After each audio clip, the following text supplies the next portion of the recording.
Live from the studios of Between the Lines at St. Louis, Missouri, it is Between the Lines with Rob Reynolds. Brought to you by Compass Health Consultants.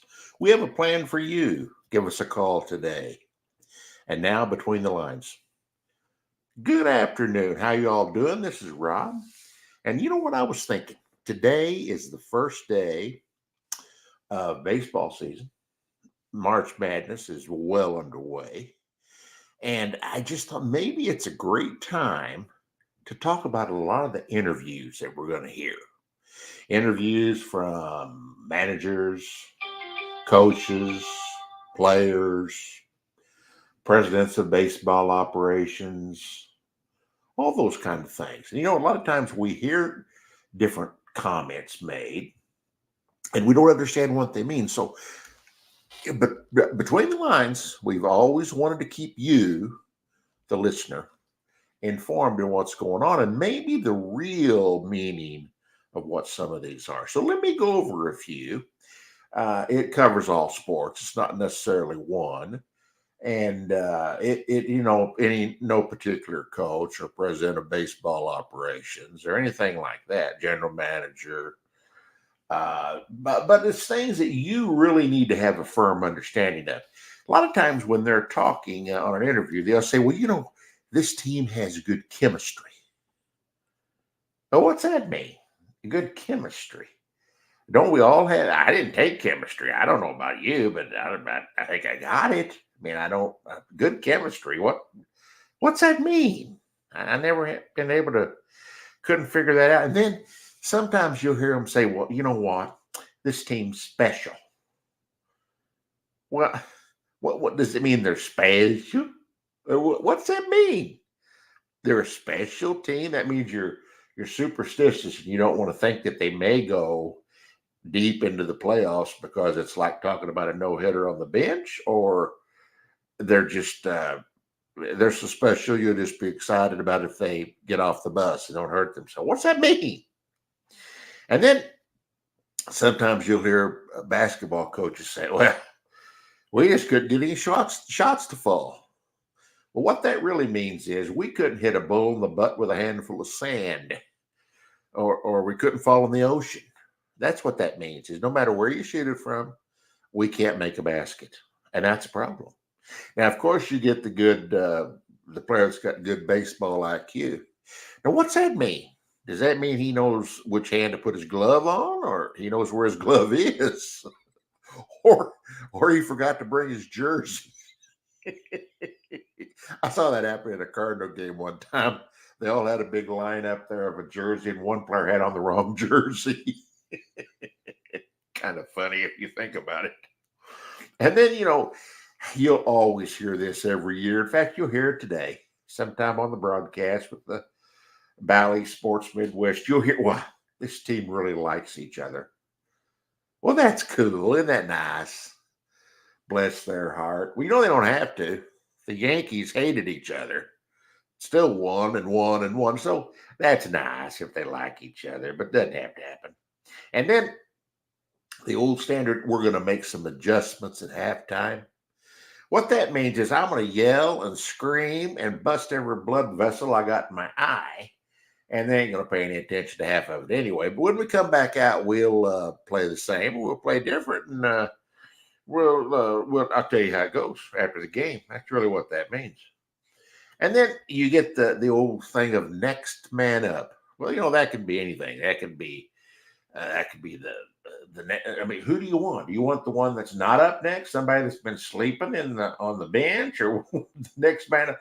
And the people that are sitting on the bench, they're just waiting for somebody to get hurt so they can come in and play. It's next man up. Well, yeah. Who would it be? And then this is my favorite. We just play one day at a time. Well, I don't want you to play for Sunday. Play today, because if you play for Sunday, chances are you're going to lose today, but then you'll be on 2. So, that's a silly one day at a time. Of course you are.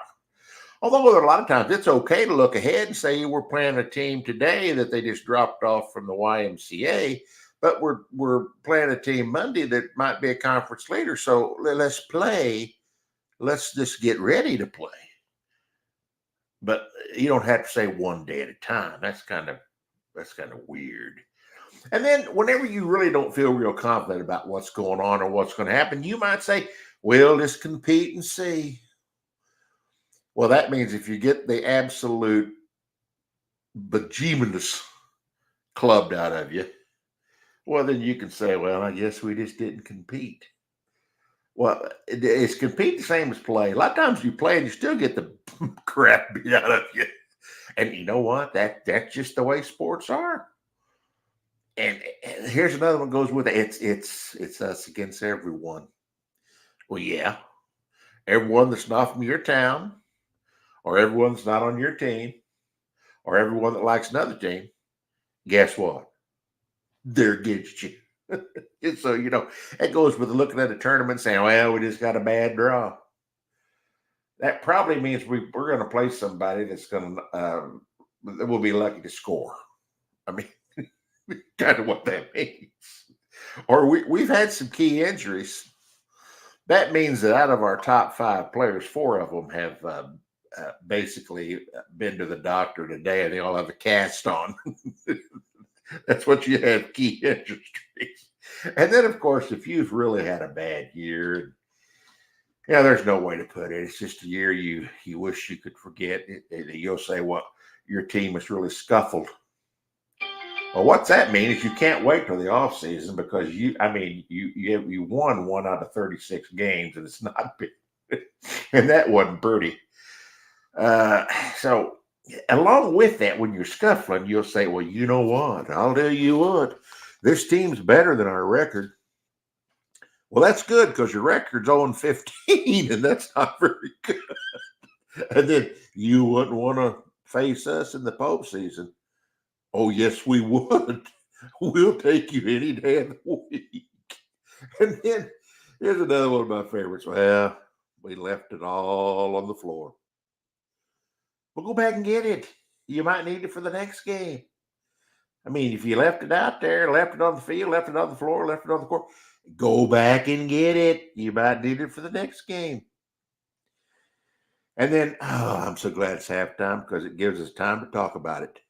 Well, I don't know about you, but I've been watching you yelling your brains out for the first half. You've yelled at everyone except the scorekeeper, the timekeeper, and the guy who keeps the balloons up in the ceiling. I don't think you need time to talk about anything. So, folks, I just wanted you to think about that. As we start baseball season today, and invariably you'll see some interviews that I guarantee you will have some of these little statements in there. And now you'll know. And you know why you know? You'll know because you have listened to Between the Lines. And I appreciate you listening. I hope you smiled. Hope you enjoy your weekend. Happy Easter, everyone, by the way. And tomorrow's Good Friday. But remember this, Sunday's coming. So long.